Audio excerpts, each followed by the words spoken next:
Before this video begins, I want to clearly state that under no circumstance should you ever go walking along railroad tracks, much less go walking on a railroad bridge. It is extremely dangerous and it is a federal offense. Now that that's out of the way, enjoy the video.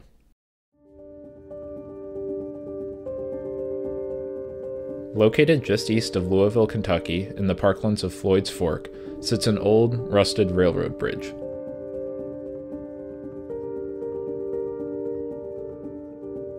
The bridge would seem to be nothing out of the ordinary, with hundreds, if not thousands, of similar bridges existing across the U.S.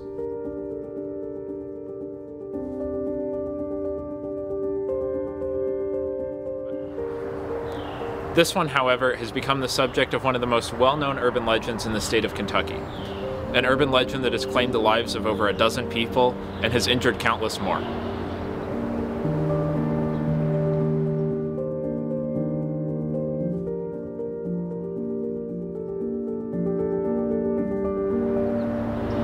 This bridge is the Poplick Trestle.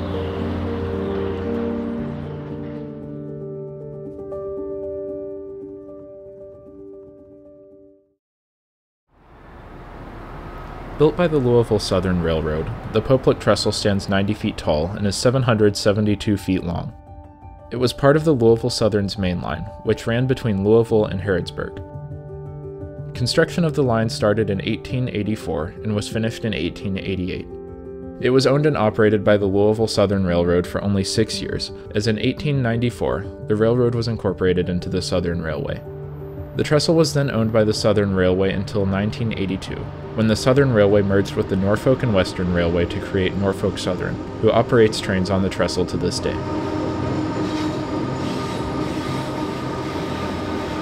The first incident to be widely reported involving the trestle occurred in 1909, when several cars on a freight train derailed while crossing the trestle, causing one to fall to the ground below.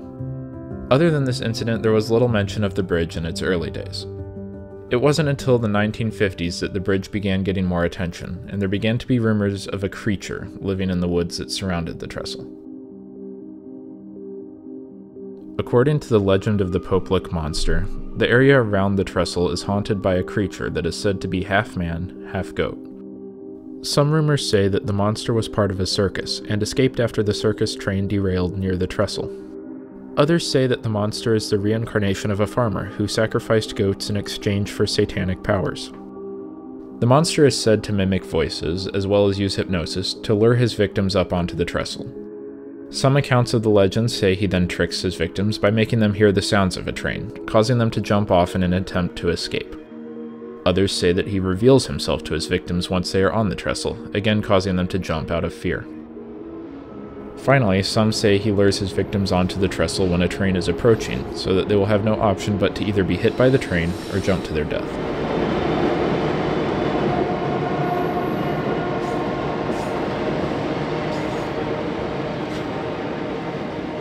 The true origins of the Poplick Monster legend are not entirely clear, but the most likely explanation is that it started with a man by the name of Charles McCartney.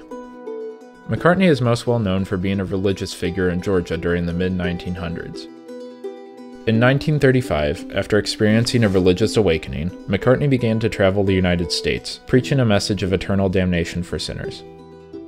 He traveled with a caravan of up to 30 goats and wore goatskin clothes, earning himself the nickname the Goat Man. During his travels, McCartney camped near the Poplick Trestle at least once, staying for several days.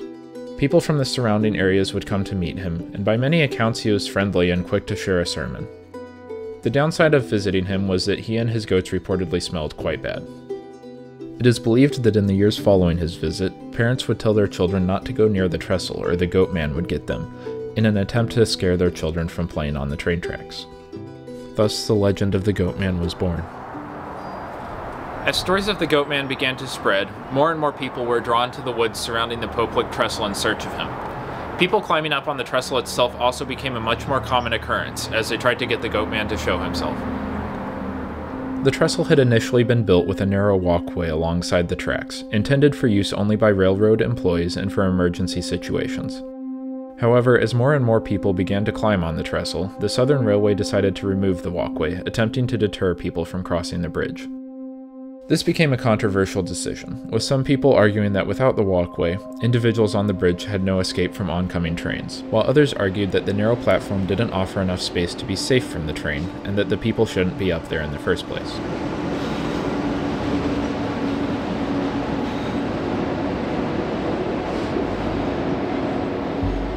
As interest in the legend of the Goatman grew, filmmaker Ron Schildknecht began planning a short film based around the supposedly haunted trestle.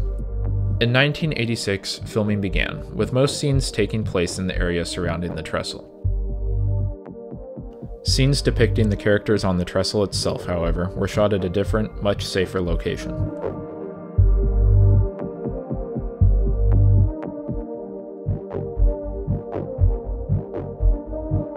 On December 29, 1988, the legend of the Popeluk monster was released to the public, much to the dismay of officials from the Norfolk Southern Railway. Officials from the railroad feared that it would encourage even more people to attempt crossing the trestle in search of the Goatman. One scene found to be particularly problematic involved the main character hanging off the side of the trestle in order to escape the train. In reality, few people would have the strength required to hang onto the trestle for the up to 5 minutes it takes for a train to cross. This led to the railway issuing a statement which would be read at the premiere, warning of the dangers of attempting to cross the trestle and informing the audience that anyone found on the trestle would be prosecuted for trespassing. These concerns were certainly not without reason, as in the time it had taken to make the film, there had been 2 fatal accidents on the bridge.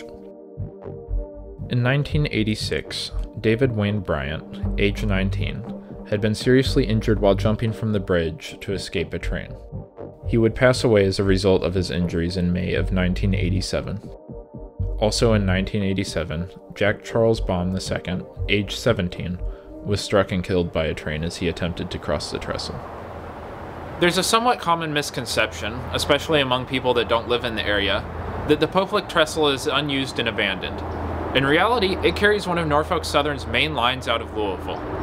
In just the 2 hours I've been here filming this morning, there's already been 4 trains go past.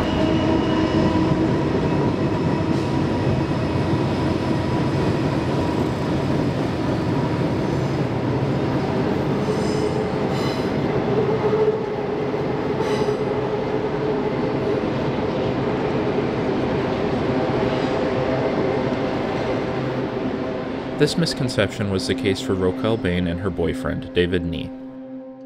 On April 23, 2016, they were on a trip from Dayton, Ohio to take a haunted tour of the Waverly Hills Sanatorium.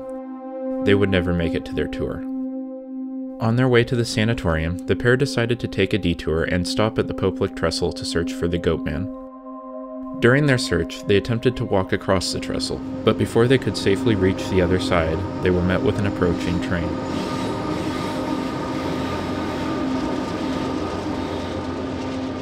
I mentioned earlier that it's unlikely that someone could hang from the trestle, but it's not impossible, as Nee managed to escape injury by doing just that. Bain, on the other hand, wasn't so lucky, and was struck by the train. She was pronounced dead at the scene, a result of multiple blunt force injuries and the subsequent fall from the trestle. Following the accident, in an interview with the Courier-Journal, Nee was quoted as saying, "When I saw the bridge, the thing looked so rickety, I thought it was out of service." The most recent fatal accident to occur here at the trestle was in 2019, when 15-year-old Savanna Bright was hit by a train as she attempted to cross the bridge. A friend that was with her suffered serious injuries but did survive. After the accident, a cross was placed here at the base of the trestle in her memory.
In the aftermath of the incident, her parents filed a lawsuit against Norfolk Southern, accusing them of not taking measures to deter people from crossing the trestle.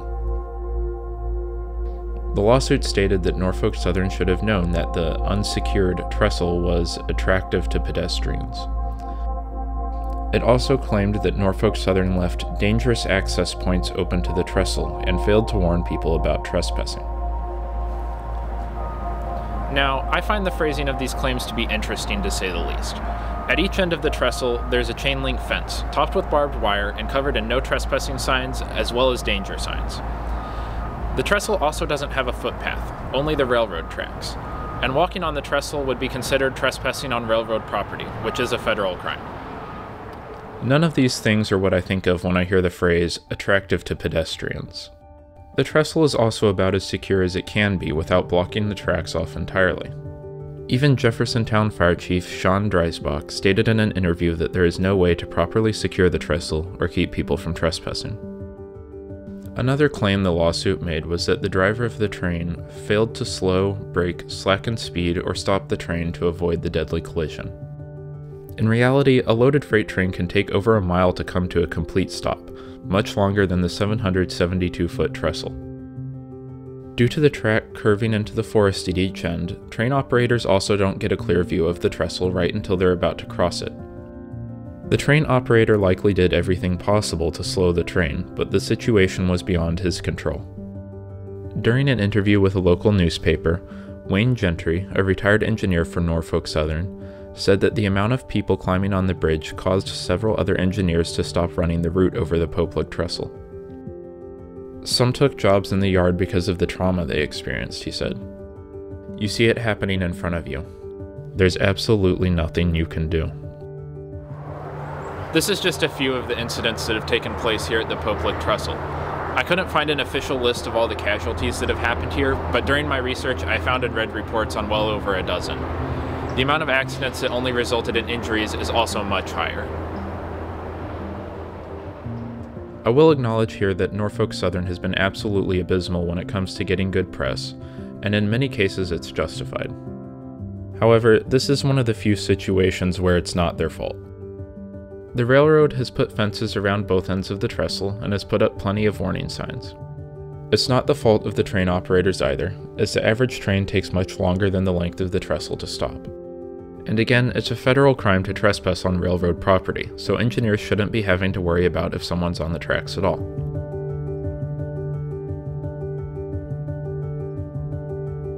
I want to once again state very clearly that under no circumstances should you ever try to cross this bridge. While the Goatman may not be real, the death and tragedy that has taken place on the Poplick Trestle is very real.